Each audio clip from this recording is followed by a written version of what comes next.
శ్రీకాకుళం జిల్లాలో మహిళలు చిన్నారుల రక్షణే లక్ష్యంగా శక్తి టీం సిబ్బంది పనిచేస్తోందని ఎస్పీ శ్రీ కేవి మహేశ్వరారెడ్డి తెలిపారు. ఇక ఆపద సమయంలో మహిళలు బాలికలను రక్షించేందుకు వీలుగా ప్రభుత్వం ప్రతిష్టాత్మకంగా శక్తి బృందాలను ఏర్పాటు చేశారన్నారు. ఇక ఈ క్రమంలో జిల్లాలో శక్తి బృందాలను కేటాయించిన 30 శక్తి పెట్రోలింగ్ వాహనాలను ఎస్పీ ప్రారంభించారు. ప్రతి ఒక్క మహిళ తమ ఫోన్లో శక్తి యాప్ను డౌన్లోడ్ చేసుకోవాలని సూచించారు. ఈ శక్తి యాప్ వల్ల ప్రమాదకర పరిస్థితుల్లో అత్యవసర సమయాల్లో తక్షణ సహాయం పొందగలరని ఈ సందర్భంగా ఎస్పీ తెలియజేశారు.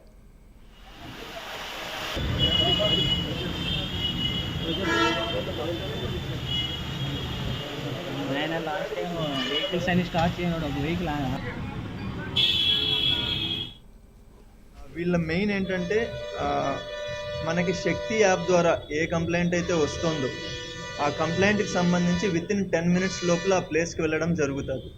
అంటే ఎవరైనా ఉమెన్ లేదా చిల్డ్రన్ కానీ ఆడపిల్లలు ఎవరైనా సరే వాళ్ళకి సంబంధించి ఏదైనా ఇష్యూ ఉంది అన్నప్పుడు మనకి యాప్ ద్వారా తెలియపరిస్తే యాప్ ద్వారా కంప్లైంట్ రైజ్ చేసినప్పుడు ఎమర్జెన్సీ కాల్ వచ్చినప్పుడు 10 నిమిషాల లోపల అక్కడికి రీచ్ అవ్వడం జరగడం అన్నది టార్గెట్గా పెట్టుకున్నాం అందరం. దీనికి సంబంధించి వీళ్ళకి కావాల్సిన బైక్స్ కావచ్చు, 4 వీలర్స్ కావచ్చు, అవన్నీ ఇప్పుడు ఇస్తున్నాము. అడిషనల్గా ఇంకా కొన్ని వెహికల్స్ కూడా పర్చేజ్ చేసి వాళ్ళకి ఇవ్వడం జరుగుతుంది. బట్ ఇమీడియట్గా ఇప్పుడు మనకి ఇక్కడ ఏవైతే ఉన్నాయో ఒక 15 వెహికల్స్ తోటి అవి ఇచ్చి స్టార్ట్ చేయడం జరుగుతుంది. వీళ్ళ మెయిన్ ఏంటంటే మనకి శక్తి యాప్ ద్వారా